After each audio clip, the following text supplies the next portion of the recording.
Support for your public radio station comes from our members and from Mary Cariola Center, proud supporter of Connections with Evan Dawson, believing an informed and engaged community is a connected one. marycariola.org. From WXXI News, I'm Jasmine Singer, and this is Environmental Connections. Today's Environmental Connection was made on June 22nd, 1972. That was the day Hurricane Agnes pushed Rochester to the edge of disaster. The storm stalled over Pennsylvania, dumping relentless rain that sent the Genesee River surging through downtown. Roads were washed out, entire neighborhoods flooded, and the city braced for the worst. If not for the Mount Morris Dam, which held back a record 200 feet of water, the destruction would have been far worse. Even so, the storm left its mark on both Rochester landscape and its approach to flood control. But here's the thing. Flooding isn't just a problem of the past, far from it. With climate change rapidly accelerating, flooding is a threat that's only getting worse. And as Rochester loses more trees to development, the natural barriers that slow down floodwaters are disappearing. Tree roots help absorb excess rain and stabilize soil and prevent dangerous runoff. Without them, the risk of flooding rises, urban heat increases, and lower-income neighborhoods where tree cover is often already sparse face the worst consequences. So today we ask, how does the loss of tree cover impact Rochester? And what can be done to protect our urban forest? What happens when development reshapes a city, often unnoticed, while environmental damages accumulate? And how do we balance modernization and economic growth with sustainability and conservation? On today's episode, we'll examine deforestation in Monroe County, focusing on Rochester's shrinking green spaces, the policies driving tree loss, and the efforts to preserve and expand the city's tree canopy. Joining me in the studio are two experts working to protect and shape Rochester's environmental future. We have Miguel A. Melendez Jr., the president of Rochester City Council, who has worked extensively on issues of urban development and community sustainability. Thank you so much, Mr. Melendez, for joining us. Thank you for having me. And Lorna Wright, who is the executive director of the Genesee Land Trust, which works to protect natural spaces and advocate for land conservation across the region. Lorna, thank you so much for coming back to Environmental Connections. Thanks for having me. Such an important topic, and I'm really grateful that we're going to get to dig into it with both of you today. Lorna, let's start with the basics. When we talk about deforestation in an urban context like Rochester, what exactly does that mean? So when I think about deforestation in the general Rochester area, I actually go back to over 200 years ago when colonial settlers expanded their need for agricultural lands. This region was actually heavily forested over 200 years ago. So that's where I go first, is that our landscape has already been transformed significantly. So, and actually we're seeing more forests in the surrounding landscape around Rochester and the other suburban cores. We're seeing more trees come back. So that is exciting news. Oh, good. As you know, some of those ag lands were maybe marginal, and so they're being allowed to revert back to the natural forest. And in the city of Rochester, though, when we think about deforestation, you cited Hurricane Agnes. I think about the ice storm of 1991. I wasn't even here, and yet it's still such a prominent memory in people's minds as to the impacts of that ice storm on all of the trees in the region. And so, yes, there's been significant efforts to try to replant and have those street trees come back and continue to be part of our landscape. And what would you say are the primary causes of tree loss in the city? Is it primarily due to development or neglect, disease, other factors? Development is certainly a factor, but there have also been a significant number of natural and invasive diseases that have come through and impacted the trees of our region, including Dutch elm disease and more currently the emerald ash borer.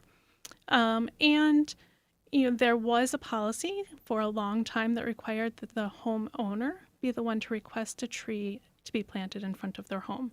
That has been changed.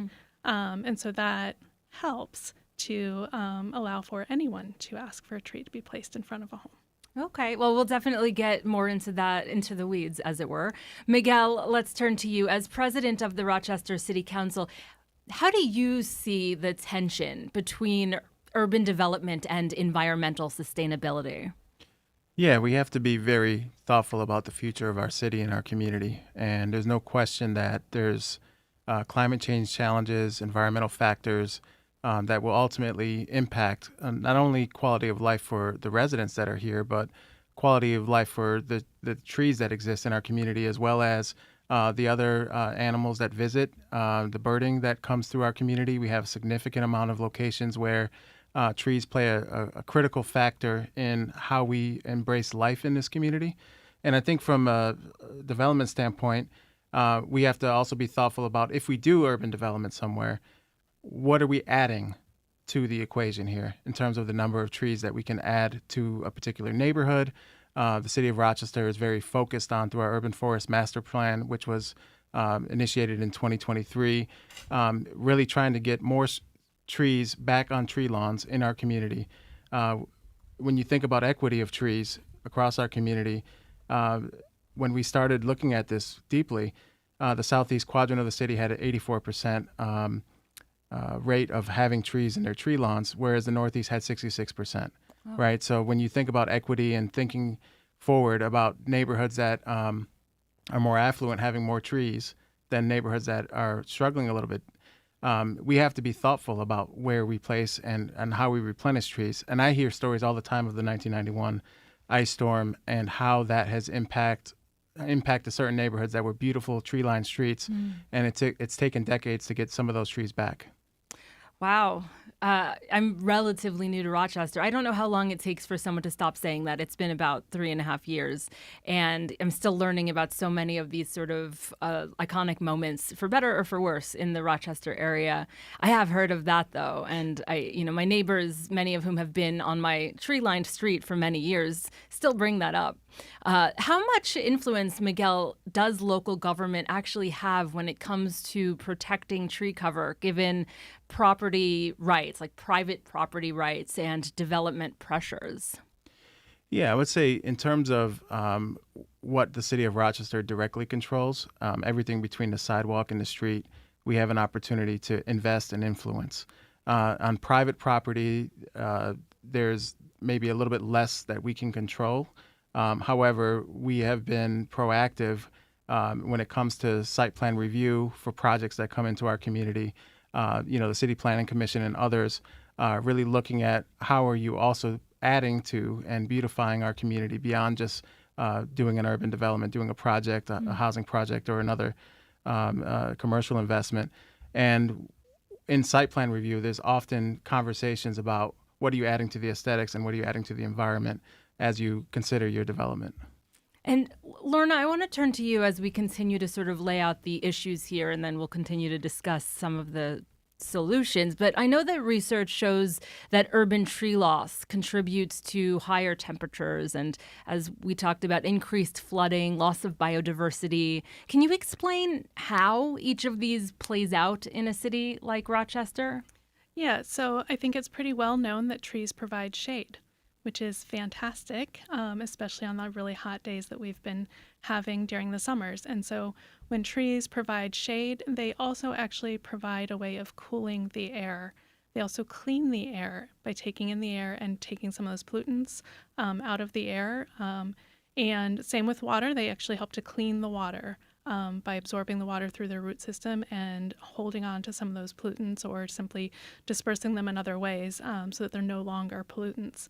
So trees can play really critical roles in that way by planting a diversity of trees, which the City of Rochester Forestry Department is very proactive about.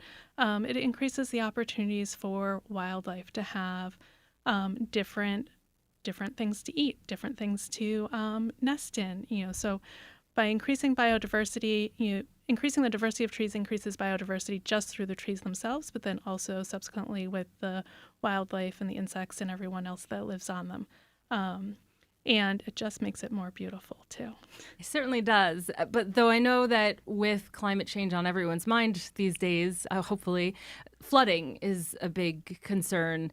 And I know that Rochester in Western New York is situated pretty well. I mean, that's why I moved here. But let's talk about flooding as it relates to today's topic. How big is the issue, and how does deforestation contribute to this? How does deforestation contribute to this problem?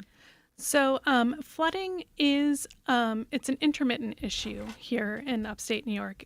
We don't see it constantly. We definitely see it in spurts. And any vegetation is actually really, really beneficial to slowing down the pace of the water as it's entering into our streams, absorbing it so that it is not just rushing straight into the streams. And that's really key for being able to reduce the amount of flooding. And trees, as you cited at the top of the show, their root systems really do absorb quite a lot of water, a significant amount of water. And so that also really, if given the time, can really reduce the amount of flooding that can happen. So, but when we have a flash storm, it's a flash storm, and there's not much that anything can do besides having the open spaces for the water to go so that it's not then impacting our infrastructure and our homes. If you're just tuning in, I'm Jasmine Singer. This is Environmental Connections, and we're talking about urban deforestation here in Rochester. You just heard from Lorna Wright, the executive director of the Genesee Land Trust. We're also being joined by Miguel Melendez, the president of the Rochester City Council. Lorna, sticking with you for just a moment, can you tell us about any initiatives that are in place to mitigate the loss of tree cover in urban areas, and what role the Genesee Land Trust plays in these conservation efforts? Sure. So we preserve and protect lands throughout the region. One of the properties that we actually own and is typically open to the public, though it's not right now, is Island Cottage Woods, and that's right up on the shores of Lake Ontario. And so in 2019, when we had record lake levels, I remember a person came up to me and asked me, like, wasn't I concerned about the impacts to that property? I went, no, that's what it's there for. It's there to absorb that extra water. We did have significant tree loss there. We actually just recently cut down over 500 trees because of emerald ash borer.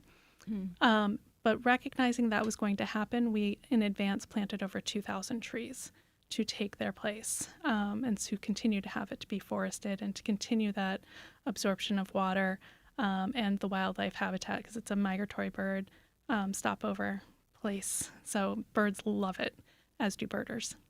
Yeah, I mean, it's definitely something else. I'm really happy and grateful that both of you are bringing up the animals and the birds, because we're not just talking about humans, but I want to focus on humans for a second, Miguel. Some communities, especially lower income areas, have disproportionately lower tree cover. I want to talk about that. How does this environmental disparity impact residents? Yeah, I mean, I think in the middle of winter, people often think about things like the RG&E bill, right? And when you get to the summertime, when you have to have the AC running all the time because it's too hot in your house, a tree could help reduce the heat that's in the neighborhood, and therefore you would be saving on your energy costs and your efficiencies there. In addition to that, I mean, when you think about residential neighborhoods that do not have trees, there tends to be higher speeds in terms of traffic, especially when you get closer to the road. So trees tend to be a traffic calming measure if you're thinking about humans and pedestrians and bicyclists and safety. When you look at when we plant trees in a neighborhood, one of the things that I want to make sure that I talk about today is when we do those things, we want the neighbors to also protect the tree. It's critically important. The city of Rochester can put a tree in a tree lawn, but if the neighborhood and the residents don't take ownership of it, there's a chance that tree may not survive. And we want these trees to survive, right? These are your tax dollars at work, as well as they contribute to quality of life in your neighborhood. In addition to that, I would say that we've been trying to address the disparity. So the city of Rochester, through our master plan, as well as in 2024, we had introductory 155, which authorized an agreement for appropriation for a tree expansion and beautification initiative in the city. This was a grant that we received from the USDA, and our goal is to have 85% tree stocking in the entire city of Rochester, regardless of quadrant. And as I mentioned earlier, there's some disparities. There's 66% in the Northeast, 76% Northwest, 76% Southwest, 84% Southeast. So Southeast is almost there. And what we've been aiming to do and pushing to do is bring all of those trees, the tree stocking up across the city of Rochester so that it's equitably distributed. You might have more trees in some neighborhoods than others just because there's more tree lawns. But the idea is to try to be equitable in terms of our distribution. Do you see any opposition to tree preservation efforts from developers or even residents? And if so, what are the biggest points of tension? I don't see opposition. I think there's maybe a lack of creativity that we should continue to talk about in this community. We have many vacant lots in our community that I think, what we do with forestry tends to be limited and closer to the street. But with the amount of vacant land that we do own as a municipality, I think there could be more that we do in vacant lots across our city. I do think the pause for concern is around once we plant a tree, making sure that there is enough upkeep and maintenance to ensure it survives. And that is something that I think takes a village, takes everyone in the community. Certainly the city of Rochester has a role in that. From my vantage point, we've been pretty good stewards of maintaining and being on top of trees since we removed that policy of requiring the resident to request a tree. Forestry does an excellent job of an inventory of what we have when it's been planted and what maintenance needs to be at least proactively on our part to try to survive the first 2 or 3 years. I want to talk about the community initiatives because I can tell you're very passionate about that. And I want to also bring in our listeners to this conversation. Please feel free to call in. If you're listening to this, 844-295-TALK, 844-295-8255, or you can leave a comment as we are streaming on YouTube right now. But before we do that, Mr. Melendez, when trees are removed for development, are there requirements in place to replace them? And are they effective? Lorna, you might also want to weigh in on this. Yeah, I think for development projects, I don't want to be wrong here. So I'm going to have to take this back and double check. And maybe there should be a policy related to this. But what we tend to do is when a tree is removed for a project, we encourage and hope that there will be replacement trees. I know that there's been many projects where a tree had to move for one reason or another in terms of the site plan, but they then added additional trees on the site to ensure that we're replacing existing trees. Lorna gave a great example of what the Genesee Land Trust is doing when it comes to reforestation of existing sites. I think that the city of Rochester has done a good job of when there's major community projects. I'll use one example. In the area of the International Plaza, which I'm very familiar with through my work at Ibero. And there was a development project that Ibero led in the Sullivan, Holzer, and Capel Street area. When that project happened, there were some trees that did have to be removed. And part of that project also included the planting of additional trees in a green space that's behind the International Plaza, as well as along the street when they did the reconstruction of the street grid. Over there. And so, those are the types of intentional efforts. If there are projects that are coming to your community, you should be mindful and actually advocate for trees to be planted. And I'm certain that the city of Rochester will be your ally in doing that. Lorna, you want to add to that? Yeah, I would say I know that the forestry department is actively involved in one of the active reviewers of any proposals that are coming forward. For development or street redesign. It is actually a question I have directly asked them to make sure that trees are being thought about in the process of construction within the city. And another example is along East Main. That road was recently redesigned, and I saw all the initial trees come down, and I went to the forestry department and said, "What's going on? What's going to happen?" And they did come in and replanted more trees than had been there previously and healthier trees. So many of the trees that had been there had to come down because of the site design, but also they were not healthy. And so by having new healthy trees, it's going to take a while till we feel the effects of those shade trees because they're so young, but it is definitely an improvement already. Do you know how Rochester compares to other cities in terms of tree loss and urban reforestation efforts? Like, are we falling behind? Are we leading the way? I don't know. I don't keep up on other cities' efforts. I do know that all cities and all urban forestry departments across the U.S. are struggling with many of the same issues. There is the tree disparity is pretty universal and is an impact of redlining, definitely in some communities. And climate change, invasive pests, the choices of trees have changed over time. So our forestry plan definitely highlights more native trees, but also really recognizing which trees do well in the sidewalk, on roads that are salted, all of those environmental factors that come in. So I really do firmly believe our forestry department is active in learning and talking to others and really trying to make improvements. They're excited about making the improvements. Yeah, and I'll add just a footnote here, which is, the city of Rochester has invested and allocated resources for 6,000 trees to be planted from 2022 up to 2025. We also have roughly $1.5 million per year for the next 4 years allocated in our capital improvement budget, specifically for forestry to ensure that we continue that approach of investing in planting. And then I referenced earlier that we had a grant from the USDA. That was another $3 million that we were able to invest in tree planting. So we are actively pursuing this and pushing for it. Let's talk about community, Mr. Melendez, because I hear you bringing this up. How can a community sort of rally around the trees in their area and advocate for them?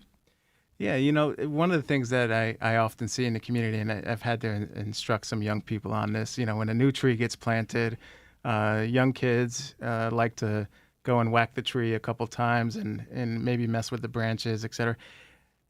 Kids are being kids. Kids are being curious in the community. I think what we have to do is educate our young people about the importance, once we plant a tree in the ground, how to nurture the tree, how to protect it. We want it to really survive the first 3 years, because after that, I think it really takes root. The tree takes root in the neighborhood and is part of the neighborhood then and has a higher likelihood of surviving. So I think that's important. I do think that also, while we are planting trees at a rapid rate, if there is a neighborhood that is lagging behind for some reason, or if you specifically as a resident of the city of Rochester want to add a tree to your tree lawn, do call 311, do request that tree, because the city of Rochester will add you to the list. We'll get there, in a specific order, but we'll get there when we can. And over time, you will be able to have your own tree in your front yard, which will also help. I think from the community standpoint, everyone in the fall around here worries about raking leaves. That is a small task for us to do in terms of protecting our environment. So if it means more leaves, I live across from the River Gorge, so I get all the leaves every year. Raking leaves is a small price to pay to ensure that we protect our environment.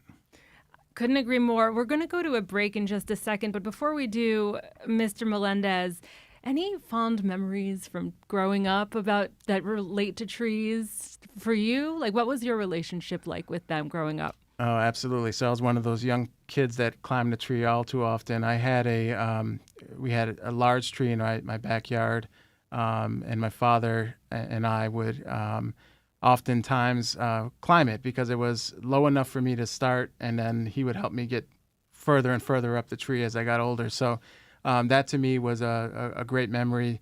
Living near the River Gorge, I spent a lot of time exploring Seneca Park, exploring Seth Green Drive. There's a lot of great trees in that general area, being close to the gorge in the Northeast. So for me, I have fond memories of family with trees. I love that. And Lorna, what about you? So yes, I have loved trees from before I can remember.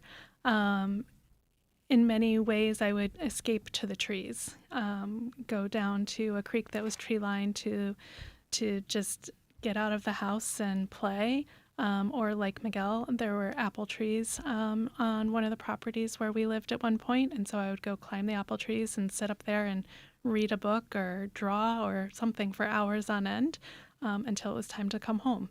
So yeah, I've always been out wandering in the trees, and there's been science to show that actually just being able to look out a window at a tree is mentally very calming and helpful to individuals. So I try to teach my kids to look at the tree. What do you see? Oh, I love that. Well, we're going to take a short break. When we come back, we'll dive deeper into the impact of tree loss on Rochester's neighborhoods and explore what's being done to protect and expand our urban forest. We'll also get to your calls and emails, so stay with us. There's more Environmental Connections after this. I'm Jasmine Singer, and you're listening to Environmental Connections today. We are being joined today by Miguel Melendez, who's the president of the Rochester City Council, and Lorna Wright, executive director of the Genesee Land Trust. We're talking about urban deforestation in Rochester. And I know some of you have calls and emails for us. I encourage you to reach out if you would like. We'd love to hear from you. 844-295-TALK. That's 844-295-8255. We're also streaming on YouTube, so shout out to our viewers on YouTube, and feel free to add some comment questions right there. We're going to go to Mary from Rochester. Mary, thanks so much for calling Environmental Connections. What's your question? Okay, I have a couple of questions and comments. I'm a resident of the Upper Mount Hope neighborhood near the University of Rochester and Strong Hospital, and they are continuing to expand into our neighborhood, and in doing so, they are paving over a lot of green space. They removed a whole line of horse chestnut trees at the corner of Elmwood and Mount Hope Avenue, and as a result of the removal of those trees, that area has a failure to drain whenever there's any amount of rain or snow melt. Causing a lot of mishaps with, just puddling, and there's a lot of pedestrians who get splashed and what have you. Also, wherever they can, they pave over and they make parking lots because they really need it. But they don't replace trees and they don't replace any vegetation. And I'm not sure how we could help them to be better neighbors. Okay, thank you for that. Hang on the line for just a second. Lorna, do you want to address that? I don't. I don't mean to put you on the spot. No, that's okay. Yeah, so I know I've talked with the city occasionally about that specific area, just more when it was getting put in, when some of the buildings were being converted. And I know they went back and forth with the developers for quite a number of times over the trees there. So I'd say really, probably reaching out to Miguel or other city representatives to voice your concerns and see what solutions they might have. I would guess that actually reaching out to the Monroe County might also be really beneficial because the streets are frequently managed more by Monroe County than they are by the city. Miguel, did you want to address Mary as well? Yes, Mary, thank you for your insights and your call today. I think that we need to continually have these conversations and put some pressure on our partners, right? So U of R is a steward and a partner, but also, they have to be accountable to our community and our neighbors as well. So when these issues arise, I think going back to the drawing board and having discussions about what more can be done, even if it is digging something up that needs to be addressed in terms of the amount of paving and concrete that's happening in certain neighborhoods, to then replenish the street tree grid in that specific neighborhood. We need to have those conversations. So I certainly will be bringing this back to City Hall and look forward to having some further discussions with you about how we can improve this. Okay, I have one more question. Sure, go ahead. On our street, years ago, they planted a whole line of sweet gum trees.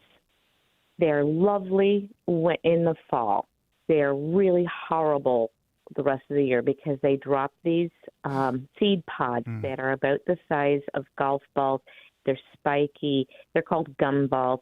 They get caught in people's shoes. People twist their ankles when walking on the sidewalks because they just coat everything. Our dogs get them caught in their fur. I'm just wondering, is there a way we can replace those and put in those nice serviceberry trees that have been going up recently in other neighborhoods? Lorna, Yeah. you're getting a lot of empathic nods here, Mary, just so you know. I know sweet gums very well myself. You can call 311 and put in a request to see about changing out a couple of those trees. I will say, the city is not going to want to, the city's forestry department is not going to want to take down a healthy tree, but they will definitely take the information and see how it fits into the overall service plan. The other I would say is kids love to play with them. So encourage any kids in the neighborhood to come out and play with them and get them off the sidewalks that way. Oh, clever. I don't have kids, but I like this idea of kind of having them like, kids, go play. And also, can you pick those up while you're doing it? Lisa from Rochester had also called, but had to leave. She says that she requested that Rochester remove a tree from her corner lot, and or Rochester did remove a tree from her corner lot, and she requested for something to replace it, but she says the city is unresponsive. So, Miguel, you get to add that to your list of things that you'll be bringing. Thank you for advocating for these folks as well as for the trees.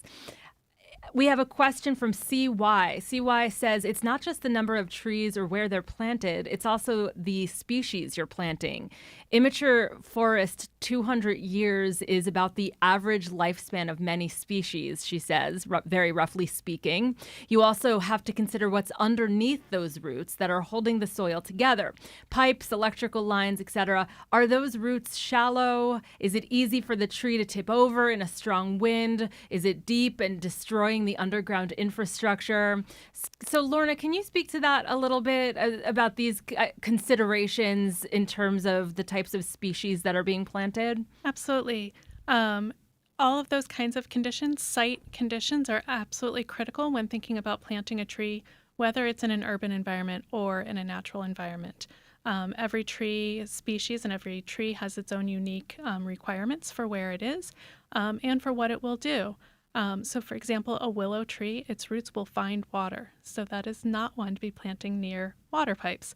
And so the city forestry department definitely takes all of those factors into consideration. In fact, the trees that are on its master list, which are part of the Urban Forest Master Plan, anybody can look at what those species are, really do take into account many of those factors. And really every time they go out to look to see what can we plant here, they have in mind those factors. We do the same when we're planting in natural environments. We're not going to plant a tree that likes to have really dry roots in a wetland, and vice versa. We're not going to plant something that really likes to be wet in an upland or drier area.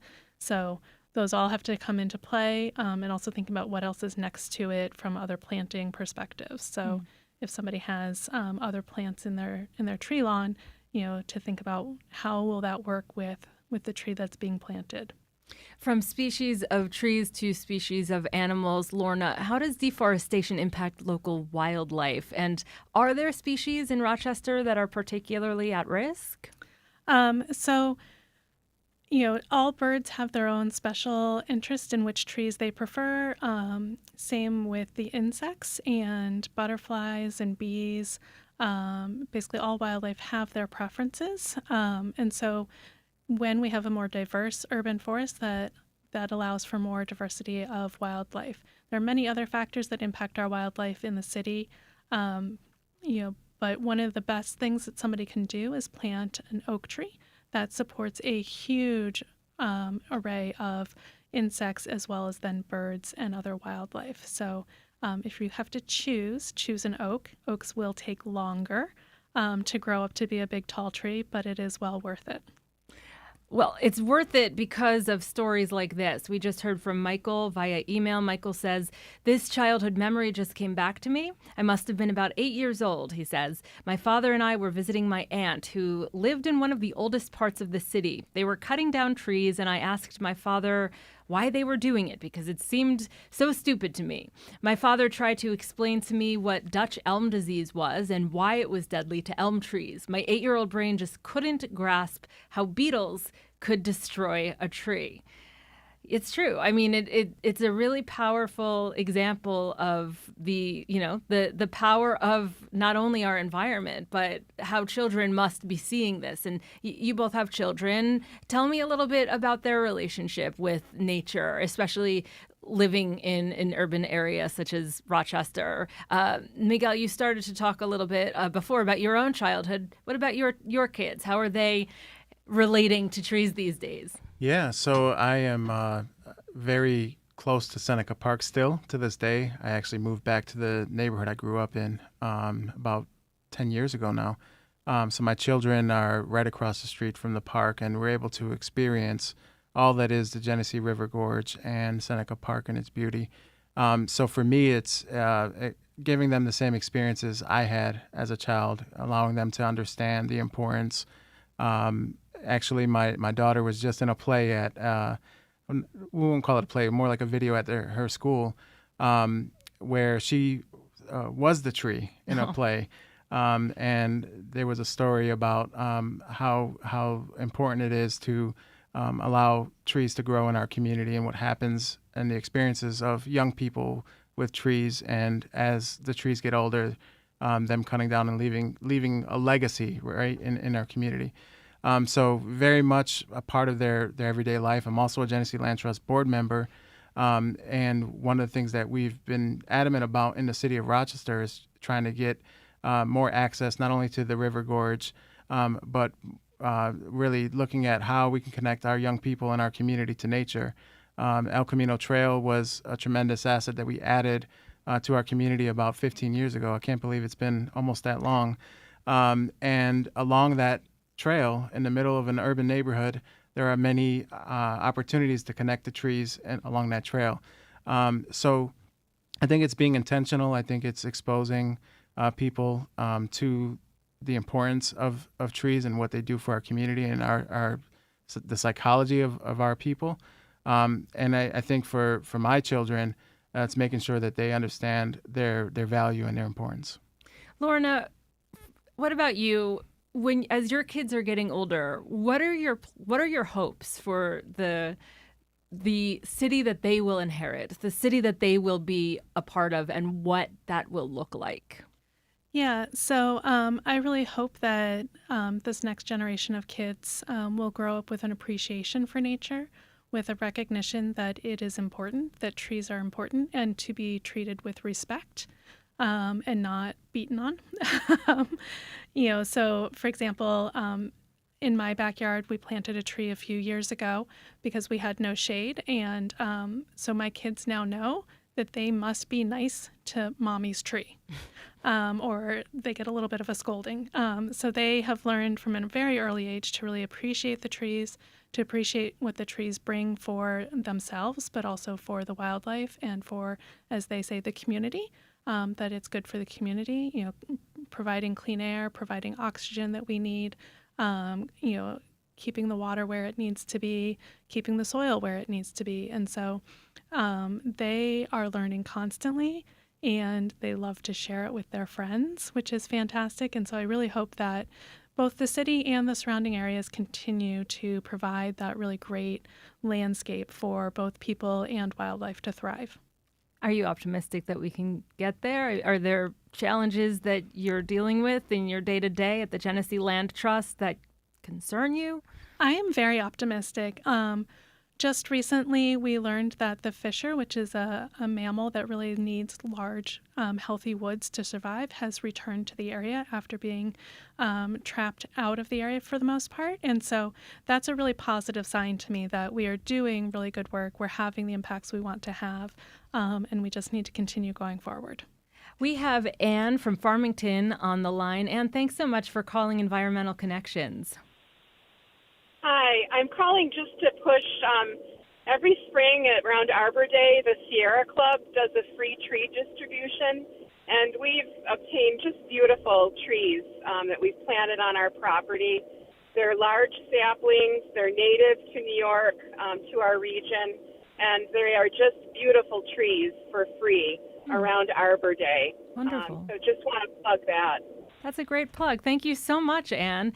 Ben in Charlotte via email says, in regards to tree coverage and loss in Rochester, one of the things that consistently bothers me is that trees are usually either cut down and left to decay in the instance of parks, or they're just chopped or chipped up. Although I'm not sure where those remnants of the tree go, presumably to the landfill, he says, or to compost programs, it would seem important from a sustainability standpoint to utilize that lumber. So my two questions are, what does the city actually do with removed trees? And does the city pursue a way to divert removed trees to commercial usage? Miguel, do you want to address that? Yeah, I'll address what I know on the spot on this, which is, a lot of the mulch that you see in the community, the wood chips that the city of Rochester gives out, are recycled from removed trees. In terms of parks, though, I don't know that the city of Rochester necessarily has a policy related to that, and I don't know that we leave trees in parks. I think that sometimes a tree will fall, and I'll use Seneca Park as the example, and it might take some time for that tree to be removed, and that's something that we can certainly push back and look at. But the city doesn't manage every park in the entire county, or the city for that matter. So those are questions that I can take back, and I'm not sure if Lorna knows more. I don't know more about the policies, but I will say in a natural setting, allowing the tree to actually remain and decompose on site is really beneficial to the overall recycling of nutrients and the health of the soils and the overall ecosystem. It actually creates a lot of habitats for different wildlife as well. So, for example, the example I can give is at Island Cottage Woods, where we just cut down 500 trees. We are leaving them on site to keep those nutrients there in that system and provide additional habitat for things like woodpeckers, and rodents really love the hollowed out trees that are on the ground. So there are benefits actually to leaving the trees in place and not always removing them. Oh, good to know. Thank you for that question, Ben. Miguel, how do economic factors like funding for public works or land use regulations play a role in whether trees are preserved or removed? That's a great question. I think that oftentimes when a project comes to the city of Rochester, or there's an initiative for a new development in the city, there's full consideration for what is currently existing on a site, on a vacant lot. When it comes to the site plan review process, I know that the city of Rochester is very thorough in making sure that if we are removing trees, that there's a significant reason for it, and there's a plan to replenish or replace somewhere within the community. With that being said, though, I'm certain that there's examples, such as the one was given earlier, where the community has questions about why were these trees removed. I can't tell you how many times that I received phone calls or emails related to Park Avenue in Berkeley recently, where there was a significant amount of trees that were removed while a road reconstruction project was going on. And I had the same questions, to be honest with you, as someone who frequents that area, and then when you have the conversations internally and understand from the administration standpoint the challenges that were happening to the infrastructure beneath the road, and why those specific trees had to be removed. While I didn't necessarily love the answer, just from the aesthetic standpoint and the contributions to the community, I also understood that there was some opportunity to replace those trees and do something different there. But those kinds of things end up being frustrating to the community, especially in areas where for decades they have certain types of trees and mature trees in their community, and they don't want to see them go. We have an email from David. Why isn't there more of a push to plant the very hardy, resistant, and long-lived ginkgo tree? Some say it's not native, but actually there are ancient fossils of ginkgos in North America. They're excellent urban trees, although only the male version is preferred to avoid the smelly seeds. Lorna. That is true. They do have smelly seeds. And the ginkgo is one of the trees that is listed on the Urban Forest Master Plan as being a tree that can be planted. So I think it depends on how it fits into the overall plan for the forestry department to make sure that we have a diversity, because we don't want to see another incidents where we have only ginkgos and then there's a disease that comes through and kills the species and decimates our forest. So so I know it is considered. It is part of the overall plan. Speaking of the overall plan, Mr. Melendez, I know you mentioned that you're on the board of the Genesee Land Trust. What role, if any, do partnerships between the city and organizations like the Genesee Land Trust play in protecting green spaces? And are there any new collaborations in the works? Yeah, so it's critical that the city of Rochester relies on partners.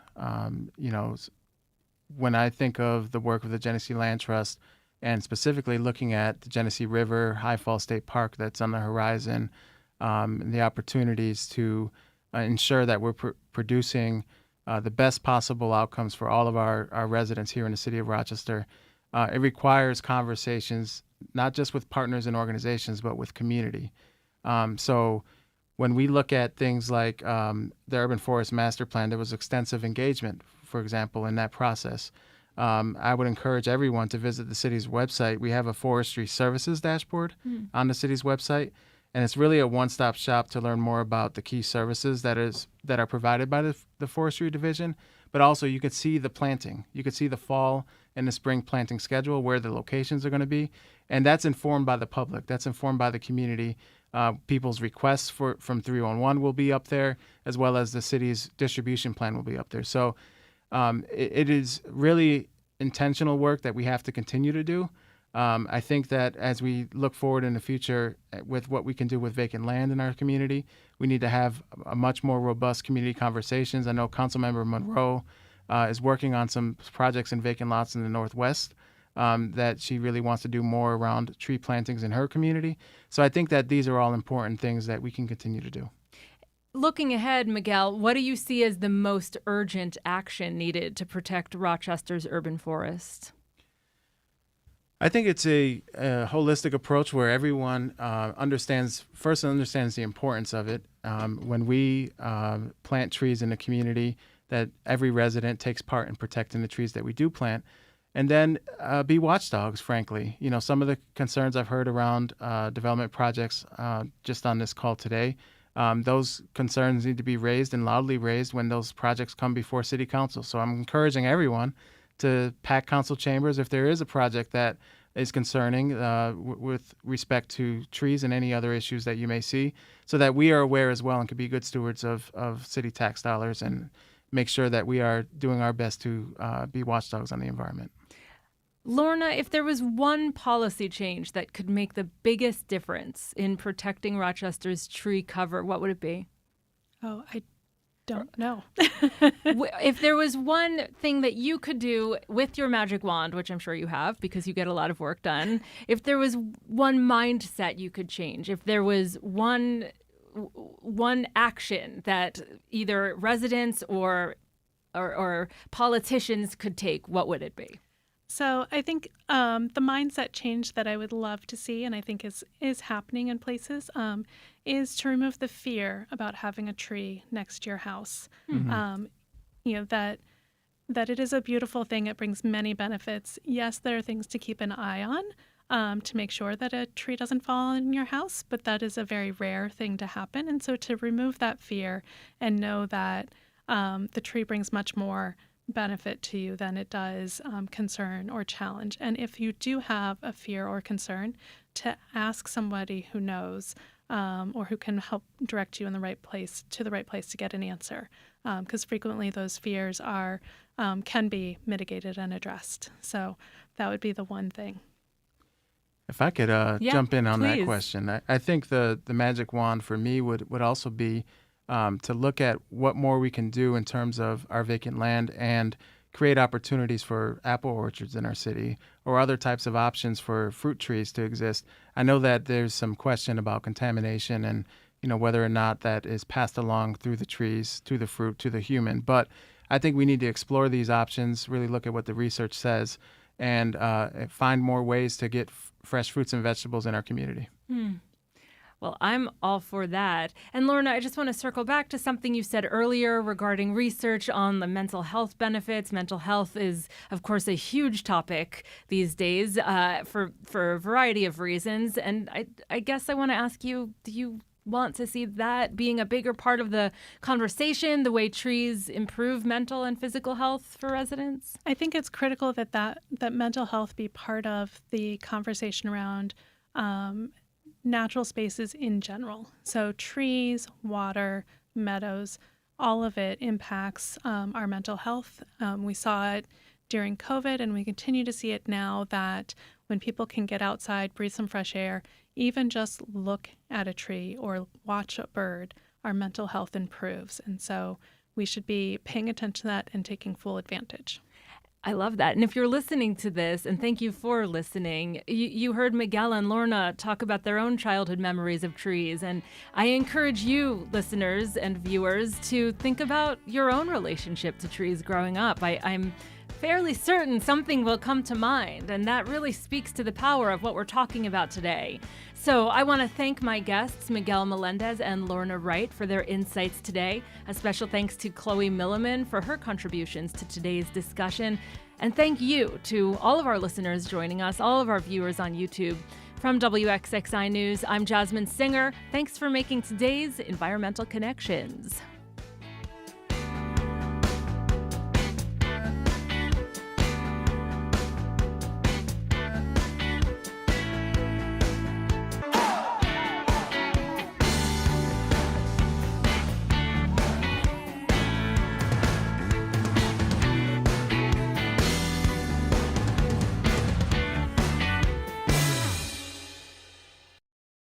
This program is a production of WXXI Public Radio. The views expressed do not necessarily represent those of this station, its staff, management, or underwriters. The broadcast is meant for the private use of our audience. Any rebroadcast or use in another medium without expressed written consent of WXXI is strictly prohibited. Connections with Evan Dawson is available as a podcast. Just click on the Connections link at WXXInews.org.